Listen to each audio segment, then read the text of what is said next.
What are the top 3 things you as a real estate agent should know about a VA loan? Number 1, it always has this 0% down, maybe they qualify, maybe they don't narrative. Well, guess what? That is untrue. The actual mortgage delinquency rate is lower on average over the last 30 years with a VA loan than with a conventional loan.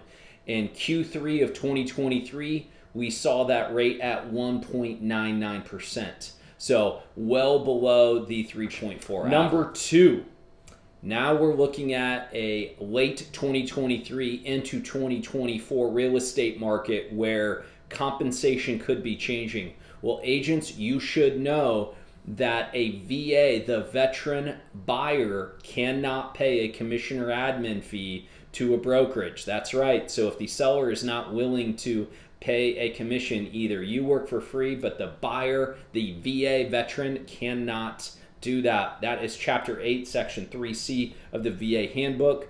Just one of those little unknowns that unless you do some VA loans and work with veterans quite a bit, you wouldn't probably have that understanding. Number 3, and that's the appraisal. If you're going in to say 0% down and you only need a small amount of reserves for a VA loan, then the appraisal or the inspection through a VA appraiser is going to be a little bit more in depth. They're going to be looking at the water heater, the HVAC, things like that to ensure you don't have one of these utilities or fixtures that's going to be at the end of life and therefore a fixed expense that could be coming to that veteran very, very soon. So these are the top 3 things that you should know about a VA loan for a real estate agent.